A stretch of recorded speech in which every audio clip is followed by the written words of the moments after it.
This episode is brought to you by BETR Picks. Right now, new users get $10 and up to $200 bonus with your first deposit. Just use code BENCHD or hit the link in the description below to claim it now. Go turn all that football knowledge, all that fantasy knowledge into some cold, hard cash. BETR Picks. Sports just got better. Heyo! What's up, everyone? Welcome to the Bench Podcast. Joey here. My man, Terrell Thorogood there. Thanks for joining us, Terrell, as we look back now at week number 10 in the books. Full force ahead into the second half of the season. It was a wild, wild week, and it feels like halfway through the season, we don't know shit. No, we don't know anything. We know nothing about the NFL. We've learned zero. Cincinnati, Dallas, Tennessee, and KC all on bye. So we didn't see them, but we saw plenty. Terrell, let's jump right into it here. Las Vegas, the Denver Broncos. This one's in Mile High, 10-7 on Thursday Night Football. This is obviously way back now, it feels like, but want to talk about it. Denver pulls this one out, 10-7. Bo Nix drops 150. J.K. Dobbins, 77. Las Vegas, Denver. Let's just be honest about this one. It was an ugly game. It's an ugly win. Yeah, I mean, look, this was definitely a rough game. Rough game to watch. I feel bad for all NFL fans for this one. It's the prime time game. Only game on. This was ugly. Ugly game. But look, if you're Denver, you're not happy with this win by any means, especially against the Raiders. Look, you like that you got, your first place, you got another division win. That's cool. Chalk it up. But you're not happy at all, especially with how the offense looked. I mean, that 3rd and 1 double pass to Cortland Sutton, that should have been, if you're the Penner family, if you're the ownership group, you're going down to Sean Payton's office and is like, hand this over to somebody else. Like that is unreal. That type of play. It just, why? It's been a season of that, Terrell. It's been 2 seasons of that. And what I want to know is, my first question you already answered was, how should Denver fans be feeling? I think you already answered that one. Ugly win, but there are some things to feel good about in the grand scheme of things. It's another win. It's another divisional win, yada, yada, yada. But how should, realistically, and we and you have gotten into this about just the fraud word and overrated word and all that. And I think my whole thing is, when you see their record and you see their team and how they've performed in these wins, I just think there's a disconnect with where they actually stand in the NFL as opposed to their record. How should we look at the Broncos realistically? Look, I mean, the realistic view of Denver is we're in one way, we're focusing on one side of the ball, which is their offense, and it's been atrocious. It's been very inconsistent. But we can't negate the fact that this defense is an offense in and of itself. They are a weapon. They've been getting us through a lot of games, and the offense is doing just enough to pull them through. Yeah. But I think if you're looking in terms of, is this an actual Super Bowl contending team? Right now with this offense, it's just no. You're a bottom offense. You got to be, look, if you're mediocre, if you're average, fine, but you can't be bottom, and win a championship. So I know there's all the talk in Broncos country. Oh, this is what we did 10 years ago with Peyton Manning. He struggled on offense. The defense lit it up. But this is not the same. This is not the same. This is, your quarterback is just, he's waiting for guys to get completely wide open. Yeah. Can't set his feet. So these are things that you feared he would have knocked out by his second year. Right. But look, let's give it time. The big picture, Denver's been awful for 9 seasons. The last 2 seasons, look, you make the playoffs. Now you're 8-2. I mean, to be 18-7 18-9, sorry, in the last 2 seasons with a second-year quarterback, you got to take it where you can. But I think the biggest thing is not as much Bo Nix, Sean Payton. His play calling is disgusting. Yeah. You got to get rid of it. Quickly here, then we'll move on. And we know about Sean Payton. We know, I think me and you would both remove him at least from play calling duties, maybe even fire him as the head coach. But putting that aside, putting Sean Payton aside, give me 3 personnel moves you would make second half of the season to fix the offense? Yeah, I think the first thing you got to do is, and it's not even moving a player around, it's getting J.K. Dobbins the ball. He needs to be the offense. He's averaging 5 yards a carry. He needs to be getting 18 to 25 touches a game. That's first and foremost. Okay. Second thing you got to do as far as the offense goes is just be boring and consistent. Like like I said, run the ball, run the draw, run off tackle for 3 straight plays. Run it consistently. Run little short routes for Bo Nix to just dump the ball off. And there needs to be consistent flow to the offense. That's the second thing you need to do. And then the third thing is stop feeding Troy Franklin. It's like what are we doing? He's like he's not that guy. We're trying to make him into that guy. He's a good. Hey, he makes a couple plays throughout the game. Stop feeding him the ball. The ball needs to go to Sutton. I know the ball needs to go to Evan Ingram. I mean, you don't get a guy the like adopted that. brother, right? The adopted brother of Bo Nix. Is that what that is? Yeah. That's.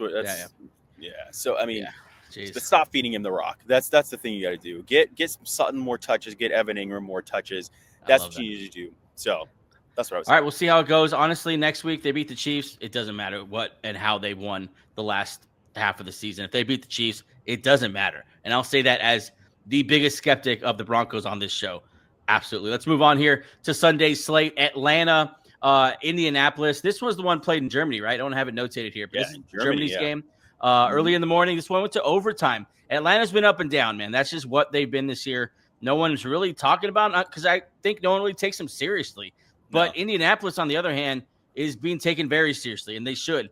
But it feels like as soon as the MVP talk started, as soon as the target on their back started, we haven't seen the same dominant Indianapolis Colts, yet they're still winning. They pulled this one out in overtime. Something or nothing for the Colts here.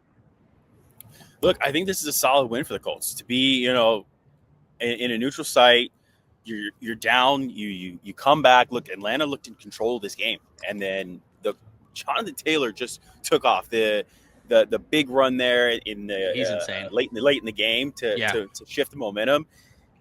He's nasty. Look, he's the MVP so far. Like he's got to be a front runner for him. Hold on. Last week you called CMC the MVP. Who are you choosing right now? Who are you choosing right now? My caveat was if the 49ers can win the division, that's true. He's the MVP. Yeah. But Jonathan Taylor, look at the Colts were dead in the water with this Anthony Richardson deal, and he's been solid. I mean, 213 yards, 3 touchdowns. That is insane. Video game. Those are insane numbers. Yeah, video game numbers. He's been a beast all season. He's been consistent. He stayed healthy, which is huge. He's had injury issues. So no, I mean the Colts. This is their division to lose. I'm looking at the schedules for all the teams that are at the top of that conference. They easily can run away with that 1 seed and be hosting. In the road to the Super Bowl goes to Indy. Yeah, I think that's what we're looking at here. Heading down the stretch. Let's move on. The Giants go to Chicago. Almost pulled it off, which is pretty impressive because they are playing with no one nowadays. But Caleb Williams, some heroics late game. There's good vibes, it seems, in the Bears locker room. Should there be? I mean, look, they've been doing this all season. They've been struggling. As much as we talk about Bo Nix being inconsistent and the Broncos keep winning, the Bears are doing the same thing. They are inconsistent ball. They don't play well through 3 quarters, and then somehow you saw it last week against the Bengals. You see it again this week against the Giants. You're playing 2 poor defense, two poor teams, and then they still pull out the win. You got to give kudos to Caleb Williams. He's got a little bit of that clutch gene in him. But we just need to see consistency with the Bears. If you see that on their offensive side of the ball, I think they could make a little bit of noise here in the playoffs. But we'll see. They're going to be a team that's struggling to get in. Arrow up for the Bears for me for sure. Giants, by the way, today fired their head coach, Brian Daboll. It's finally done. Ding dong, the witch is dead. And this instantly becomes one of the most desirable jobs in the NFL. You got a top young quarterback. You have a top young receiver. You have probably a top 3 pick. This is a very, very attractive job. I think this is good news for the Giants. I think next year you turn a fresh page with Jackson Dart. Hopefully he stays healthy this year. And I think next year is going to be exciting for the Giants. Yeah, I'm really liking what the Giants are doing with this young core, but at the same time, their young core is out. Neighbors is out. Scatterboo's out. Tart is Yep. out. Yep. So, I mean, look, if they keep their young guys healthy, I would honestly, I put this season away, store those young guys out, like keep Yeah. them out the rest of the season. Don't pull a Dan Quinn and put your franchise quarterbacks out there when it doesn't matter. Down 31 in the fourth quarter. Yeah, but no, I mean, I like what the Giants are doing.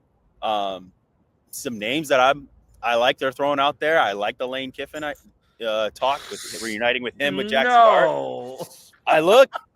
He got his stint in the That NFL. is wild. Didn't do great. He didn't do great with Yeah. the Raiders, but look, you got your quarterback. I think some guys might need their second go around, and turn it around. So I mean, you look at, I know some names are gonna be out there. Vance Joseph is gonna be another guy they're gonna be talking about with that defense. To just make some moves there. I've seen Steve Spags out there. Spags come back to the Giants. We'll see. So, but no, I mean they did. A take name I like. Sorry, go ahead. No, go ahead. A name I like, making his return to New York. This time wearing that big blue. Robert Saleh, baby, bring him to New York. A grown man. I like Robert Saleh, man. Look at the Jets. Look what happened to the Jets since Robert Saleh left. It is all falling apart. Yeah. No, I like it. I like those names thrown out there. Let's keep it moving here. Buffalo loses to Miami Dolphins 30-13. I called this one, Terrell, on our pick show last Friday. I said, listen, Buffalo has developed an identity where they are prone to trap games. I don't know what it is about them. I don't know what's going on there in Buffalo, but I had this thought. If I don't see a Super Bowl run this year, McDermott's got to go because they're about to lose Brady. You talk about someone who might go to New York for a head coaching job. Joe Brady might be out of there. I think if they don't make a Super Bowl run, for me, McDermott's out. Am I overreacting to a loss here? A bad loss? No. I mean, you look at the playoff picture right now with 7 games left in the season. The Chiefs are not in it. The Ravens are not in it. You've got 3 teams with young quarterbacks or unproven quarterbacks. You've got Daniel Jones. You've got Drake May. You've got Bo Nix in there. You've got the Jaguars in the mix too as well. And the Chargers were inconsistent. Like if there's nothing more set up for the Bills to make a run at the Super Bowl. I mean, we're looking at it right now. If they don't win it, he's done. Like it is. There's no question about it. Josh Allen, is he giving him the Peyton Manning treatment? He can't get the job done. I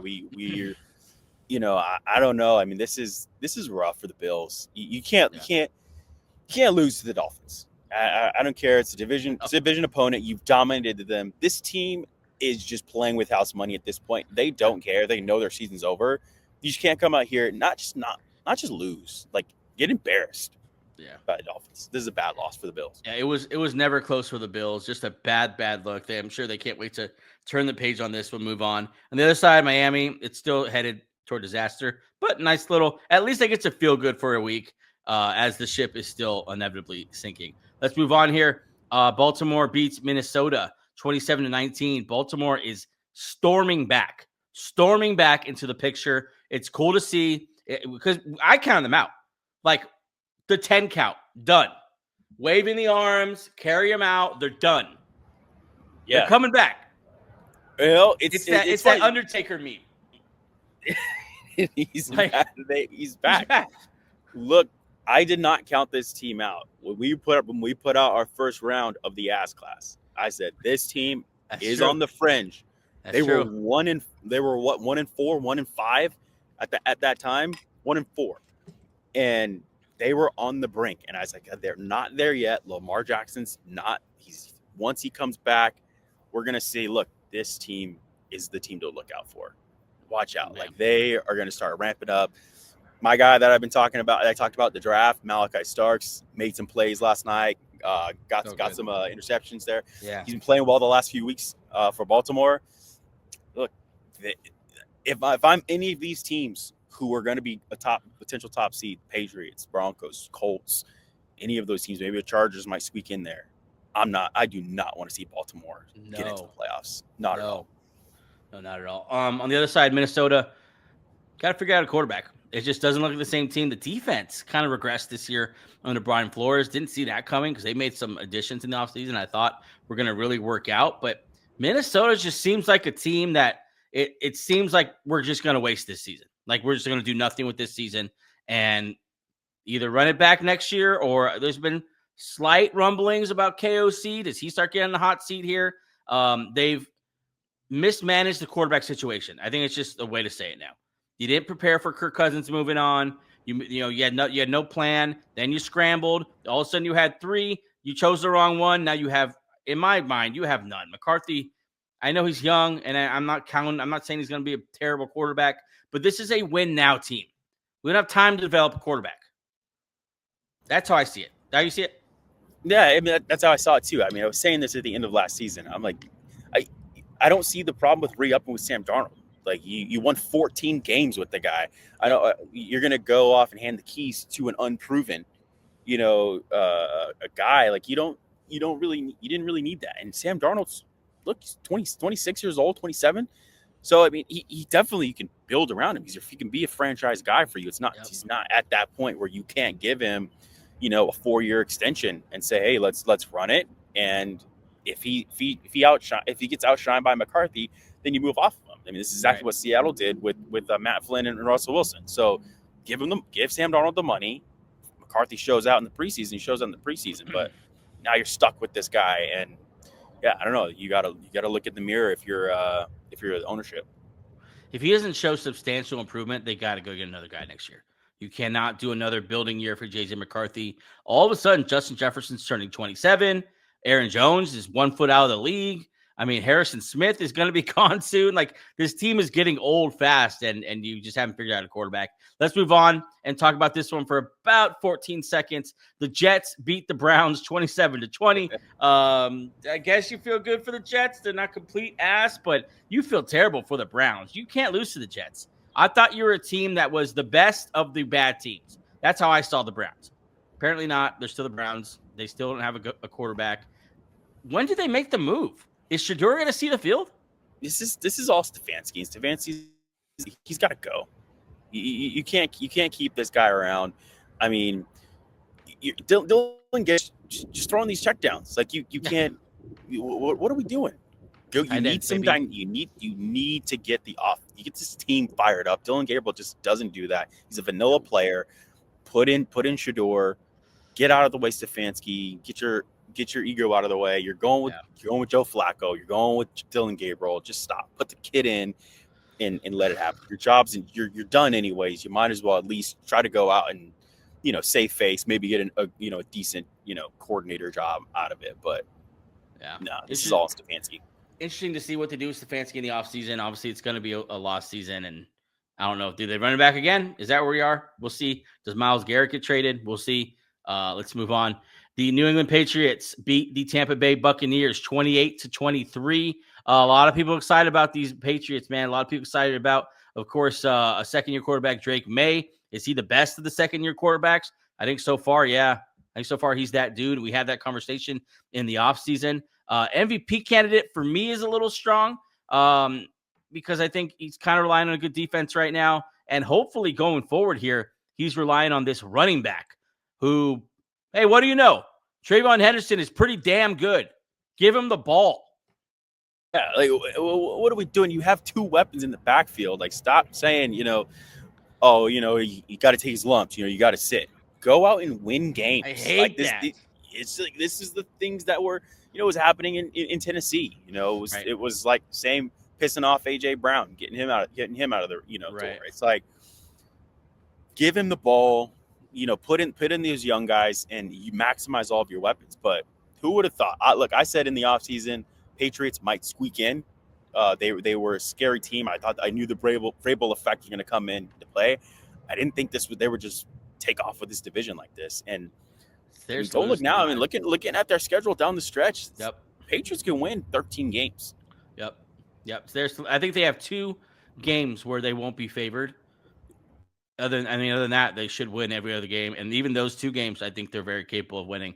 Patriots, I think, are on their way to hosting a playoff game in Foxborough. That's going to feel fun. That's going to feel nostalgic. And good for Patriots fans, man. They made the right choice. They moved on from Jared Mayo. They made the obvious but correct choice. A lot of times when the choice is so obvious like that with Mike Vrabel, teams just get like, for whatever, a stick up their ass about it. They made the obvious choice, and it's working out. Good for them. I'm happy for them. Tampa Bay, you feel where you at, Tampa Bay? Tampa's Tampa. Like, it's just right. Doesn't that just feel like it's same just, thing? All right, yeah, you'll win the division. Like, yeah, you've won 4 straight divisions, but this 6-3. This division's terrible. Like, yeah, Atlanta's your only competition. They're bad, and the Saints and the Panthers are they're both a disgrace into the league. So, good job, Atlanta. You made it, but you're gonna be out after one game. So we don't really care. I mean, Tampa, sorry, you're gonna be out after one game. Yeah, we don't know where to put them. I want to see them healthy for a stretch. We haven't seen Bucky Irving in 6 weeks. Terrell, 6 weeks he's been out. Obviously, Mike Evans not going to play anytime soon, and Godwin and Bucky Irving. It was reported today. There's no timetable for their return still. So this is going to be Emeka Egbuka and a host of other receivers, and Baker Mayfield just trying to throw them into every game. Just the rosters in there this year, especially with the injuries, and they might just be running into bad luck. Just bad luck this year. Let's try again next year. Same old Bucks in my eyes. Saints, Carolina Panthers. Speaking of that NFC South, Saints win 17-7. What do you got? Because I have nothing else on that. Yeah, both teams suck. Sure. Bryce Young is not the answer, but we don't know what the answer is in Carolina. It's time. It's too much of a mess. Yep. Yeah. No, thank you. Let's move on from those teams. I don't want to talk about them anymore.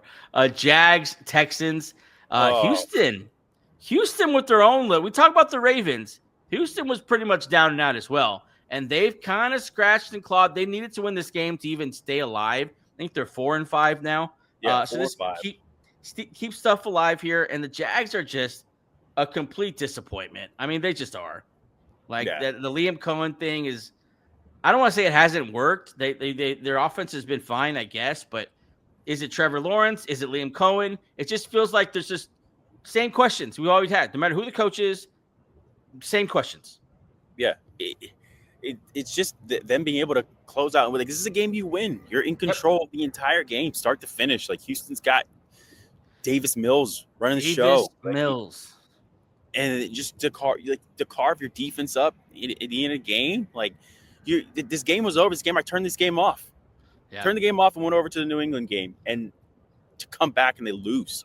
It's like what is happening? Look, I don't want to see the Jags in the playoffs. I just nobody wants. That's not a game I'm excited to turn on during playoff time. You know what I'm saying? Yeah, we're not gonna. Nobody wants to see the Jags in this. Like, get Baltimore, do your thing, get in there. KC, look, we still want to see the best of the best in here. There's some teams, that we want out.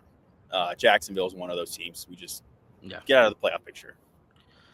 We're going to talk about the NFC West now because they all played each other.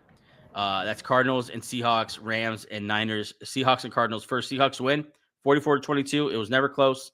And, they look like – I think they're the best team in that division, but we'll talk about the Rams in a second. They look pretty damn good. I don't know, whoever your ranking is, they're going to be in the mix. Seattle is the most – is a top 5 consistent team. Yes. Like, I think that's where we got to put them at. Like, are they – they're sexy maybe 2 games out of the year where you're just like, damn, they're nasty. But they're a model of consistent football. Look, they're solid. I think they're a team that you don't want to see that defense you don't want to see in the first round. I think they can be disruptors. Yeah. But it's Sam Darnold, that's the big question mark, right? He had the same thing in Minnesota. Kick-ass defense, solid running game. Can you not turn the ball over? Right. Can you take care of the ball down the stretch? That's your big question mark. If you're a Seattle fan, I think you feel confident that he's going to lead your team to the playoffs. Now, is he going to take in a deep run? I don't know. We'll see. All about the playoffs now for the Seahawks. Mike McDonald, but arrow up there. Good for the 12 having a contender again. Rams, Niners fans. We're talking a lot of ish before this game. I saw it, especially in the SoCal area. But Rams take care of them easily, destroy them. This Rams offense, Matthew Stafford, Puka, the running backs, both of them now. I mean, Devontae Adams, you got how many tight ends are you using nowadays? It's unstoppable, this offense right now. And I don't know who's the best team in the NFC right now, and that's an Eagle fan talking.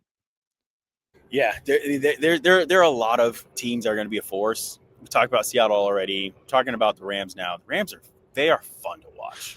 They are. This is another greatest show on turf right here. And this is a fun offense. Matt Stafford he's back. No pun intended. But but he's Sean McVay's got this team rolling, got them confident. The NFC playoffs are going to be fun. Yeah, he's talking about the Rams, the Seahawks, the Eagles. I mean, these teams are they're gonna beat up each other. That's why we talk about a team like Tampa Bay, and we're not as excited about it. Just like, yeah, they're fine, and they've had some moments for sure, but the top dogs in this NFC are. I didn't even mention Detroit, Green Bay. Like, there's some real dogs in this conference this year. Yeah, I don't think there's a team in the AFC right now where I'm going, oh, they're on par. Like if you're doing your top 10 rankings, right? I think you can go maybe at least 5, but maybe 6 teams before you mention an AFC team. Whew. Maybe. Okay, I'm trying to think. I'm not in any specific order. You got the Eagles, Rams, Seahawks, Lions, Packers. I mean, Packers, I think, are on par with the Colts. Chiefs, Colts are up there, I guess.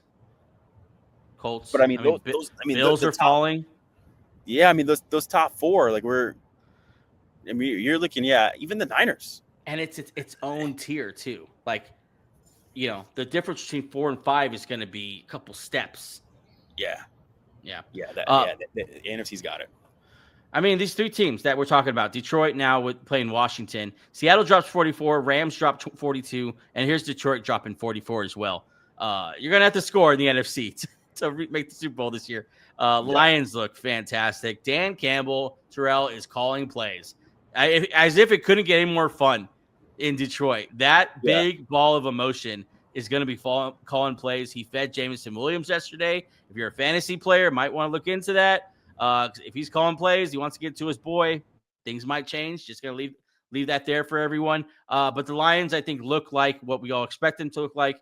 Besides that first game where they stumbled, they've looked like one of the best teams in the NFL. They're the real deal. Ben Johnson effect just didn't affect them.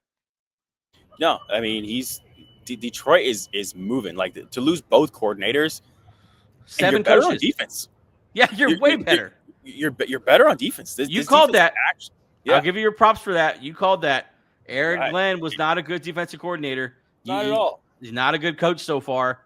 No. And the Lions have gotten better. and the Bears offense is inconsistent. This Lions offense is still putting up numbers, kicking ass. I mean, look, the Lions are gonna be fun. This NFC, I don't even think we mentioned Detroit in those top teams. So I mean, you're gonna have to put up some points. So Sunday Night Football's game, Pittsburgh and the Chargers, 25-10. Honestly, this was not great football to watch. I think AJ said it the best. We were talking about this game. It's just kind of a sigh and just I should have been more excited about this game. But they're not fun teams to watch. I think the Chargers can at least point to the excuse of they're very, very injured. But the Steelers are just very, very old. They're very, very boring. Aaron Rodgers looked his age last night or a couple nights ago. And while these teams are going to be, I guess, in the playoffs most likely, I'm not expecting very much from either of these guys. No, I mean, this is, again, you're hoping. I think Baltimore comes back and wins this division. I think Pittsburgh doesn't squeak in. Losing to the Chargers is big. Yeah, like they needed that head-to-head. Chargers it's not explosive enough. Oh, they're too old. Too old. I think we saw it in this offseason. We're just like, Aaron Rodgers old, and you just signed a bunch of old guys on the defense. Right. No, I mean, I think, look, Tomlin, he's a great leader. Maybe gets a fresh start. Maybe Tomlin in New York. Maybe Tomlin, in Carolina, I don't know. We'll see. But we can't. He's done. He's done. It's done. It's Pittsburgh needs to wrap it up. They got to get younger. It's stale. It's so Yeah. stale. It's so stale. The Chargers, I'm just gonna give them a pass. They're just so hurt. I want to see what they would have been with their whole team. Remember when the year started, they were the best team in the NFL, and then they just got tore apart with injuries. I'm gonna give them a pass, and I hate to do that with Justin Herbert because he pisses me off. His fans piss me off, but I think there's no other way to fairly look at this. They're starting Kamani Vidal. They're starting 2 backup tackles. It's just, it's not it for me this year.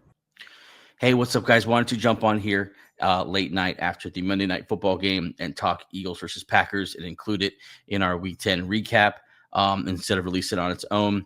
Eagles beat the Packers 10-7 on what is in contention for the ugliest game, for sure, ugliest primetime game here in 2025. 2 10-7 snoozers this week in primetime Thursday night with the Broncos and Raiders, and tonight with the 10-7 win for the Eagles.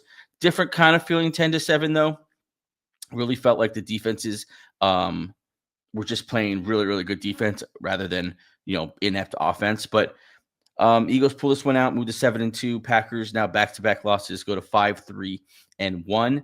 Neither quarterback lit it up, but Jalen Hurts, I think, slightly outplayed him. 183 through the air, 1 touchdown, no interceptions, and I think tacking on about 30 yards rushing as well. Meanwhile, Jordan Love didn't play terribly, just didn't do anything to win his team the game, I don't think. Just 176 yards rushing, no touchdowns, no interceptions, had 2 fumbles, I think, lost one of them. One was really, really bad in the red zone, as did Jalen Hurts as well. That was kind of the story early on, 0-0 at halftime. So, fumbles in the red zone, obviously a big deal on both sides. I thought Josh Jacobs looked really good. They gave him the ball early and often, 21 carries for him. He got in the end zone as well. He kind of kept that offense alive for most of the game. Late in the game, they kind of started throwing the ball downfield a little bit more. Benefited on a couple of penalty plays by the Eagles defensive backs and holding and stuff like that. But just not a game either team's going to walk away feeling great about. Obviously, Eagles grabbing the victory are just going to feel much better about it. Just let's move on. What's new, what's next type thing. They move on to play the Lions on Sunday night. So that's a monster game coming up for them. And Packers back-to-back losses now, and the offense just isn't really doing anything. No Tucker Kraft, obviously, in this one, but everyone else is, and no Matthew Golden, but everyone else was here. You had Josh Jacobs. You had the usual cast of characters at receivers, and just nothing could really get going. They lost their center early in this one. Eagles lost Lane Johnson early in this one, and just they had a chance to win it at the end. I think with 2:25, they had 3 timeouts, and they were down 3, and they had the ball, and they drive it down and turn it over on downs eventually. And that's kind of, in my eyes, the story of the Packers. Just do enough to not win the game. Like, look good and look fine, look like one of the better teams. You definitely hung in there with the defending world champs, but just when it came time to go win the game, it didn't happen. And you can blame it on, I know there's a lot of LaFleur blame, and there's a lot of blame to go around, but to me, I'm looking squarely at Jordan Love. I mean, you're the quarterback. You have that final drive, I think, to kind of show everyone that you belong in the same conversation with the Jalen Hurts and with some of the better quarterbacks in the NFL, and just you don't get it done. And I've said it over and over again with quarterbacks and me, it's not about if you're good. They're all good, but it's when you're good. The great quarterbacks are good when they have to be good. And I just think Jordan Love is not there and has not been there his entire career. And Jalen Hurts is. Jalen Hurts, when they needed to have a touchdown tonight, they went and got a touchdown, and they made that big throw to Devonta Smith. And I think that was the difference in the game tonight. Both defenses played awesome. Not really much from Micah Parsons tonight. A couple pressures. I feel like if you pay that much for someone like Micah Parsons and he's close to invisible in a game, you got to not feel great about that investment. Eagles, I thought Jaden Phillips' new addition looked really, really good. And tackling was good. The coverage, for the most part, was really good. Quinton Mitchell looked great in this game. Both defenses looked really, really sharp. It was just not not great offensive football. Unless you're a fan of both these teams, it probably wasn't even that fun to watch in general. But Eagles go to 7-2, take on the Lions. Packers now 5-3-1. Let's look at that division real quick before we go, because it's not going to be a division you're going to want to fall behind in. It's a very, very competitive deal they got going on there. Pull up these standings real quick, and then we'll move on. Detroit now at 6-3, and the Bears at 6-3 at top. So they fall behind the Bears in the standings to 5-3-1, and just one game, I believe, on the Minnesota Vikings. So tough division. You can't lose a game like this. You can't lose last week's game to the Panthers. And so Packers got to figure something out here offensively, whether that's play calling, whether that's, I'm not going to talk about quarterback change yet, but just something to spark this offense. That something has to happen. Maybe you missed an opportunity at that trade deadline to grab something. That's all I got for Eagles and Packers. That's all we have for this Week 10 recap. We'll see you again later on this week. Bye.